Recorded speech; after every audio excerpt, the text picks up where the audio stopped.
اللہ کے بندوں، اللہ کے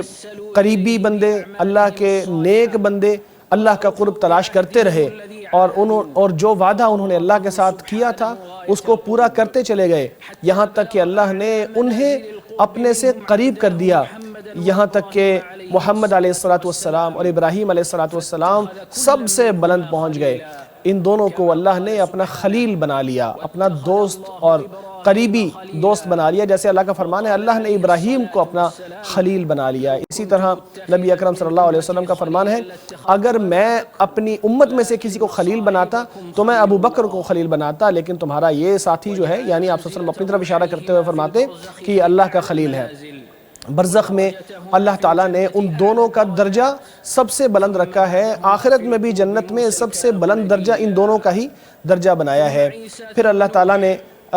موسیٰ علیہ السلام، پھر عیسیٰ اور پھر نوح علیہ السلام اور پھر دیگر انبیاء علیہ السلام کا مقام اور مرتبہ آتا ہے، پھر ابو بکر، پھر عمر اور پھر عثمان اور علی رضی اللہ تعالیٰ عنہم، اور پھر اصحاب نبی صلی اللہ علیہ وسلم سب کے سب اپنے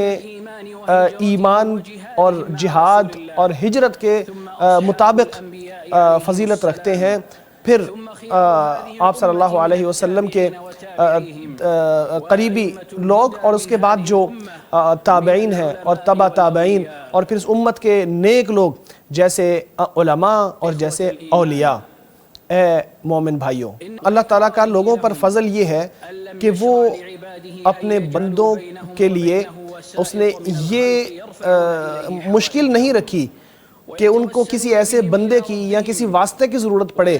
کہ جس کے ذریعے وہ اللہ تک پہنچیں، جن سے وہ جا کے یہ کہیں کہ ہمیں اللہ کے قریب کر دو، بلکہ اپنے بندوں کے لیے اللہ نے اپنے فضل کے دروازے اور رحمت کے دروازے مکمل طور پر کھول رکھے ہیں تاکہ وہ اپنے اعمال کے ذریعے اللہ کا قرب تلاش کر دیں، اس کی مناجات کے ذریعے اس سے قریب ہو جائیں، کسی اور سے مناجات نہ کریں بلکہ صرف اللہ سے مناجات کریں، کسی اور سے دعا نہ کریں، کسی غیر سے یہ سوال نہ کریں کہ اللہ کے قریب کر دیں، بلکہ ڈائریکٹ اس سے مانگیں تاکہ وہ ان کو دے، تاکہ وہ اس کا قرب تلاش کرے، تاکہ وہ ان کو قریب کر لے۔ اللہ تعالیٰ نے ان لوگوں کے بارے میں ان کی برائی بیان کی ہے کہ جو دوسروں کو اللہ کے ساتھ شریک کر دیتے تھے، اور ان کا مقصد اگرچہ یہ تھا کہ وہ یہ چاہتے تھے کہ یہ چیزیں ان کو اللہ کے قریب کر دیں، تو ان کا یہ اچھی نیت ان کے کام نہ آئی، جیسا کہ اللہ تعالیٰ نے فرمایا اللہ کے لیے دین خالص ہے۔ ان لوگوں نے اللہ کے ساتھ ان اولیاء کو پکارنا شروع کر دیا ہے جو کہتے ہیں کہ ہم ان کو اسی لیے پکارتے ہیں تاکہ یہ ہمیں اللہ کے قریب کر دیں،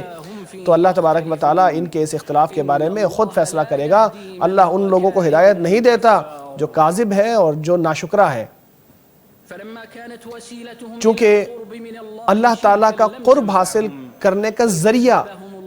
مشرکانہ تھا، اس لیے ان کو اس کا فائدہ نہیں ہوا، بلکہ اللہ نے ان کو جھوٹا کہا اور کافر کہا۔ پھر اس کے مقابلے میں اللہ نے سیدھا راستہ بتایا کہ عبادت کا صحیح راستہ کیا ہے۔ فرمایا جب میرے بندے میرے بارے میں پوچھیں تو میں قریب ہوں، جب دعا کرنے والا دعا کرتا ہے تو میں اس کی دعا سنتا ہوں۔ اللہ تعالیٰ بلند ناموں، پاکیزہ ناموں والا لوگوں کو سنتا ہے، زمین و آسمان کی کوئی چیز اس سے چھپی نہیں ہے، وہ سارے شور کو سنتا ہے، ساری آوازوں کو سنتا ہے، ساری زبانوں کو سنتا ہے، کسی ایک آواز کے ساتھ دوسری آواز اس کے ہاں مکس نہیں ہوتی، اور بار بار مانگنے والوں کی آوازوں سے وہ تنگ نہیں ہوتا۔ اللہ مجھے قرآن و سنت پر عمل کرنے اور اس سے استفادہ کرنے کی توفیق عطا فرمائے۔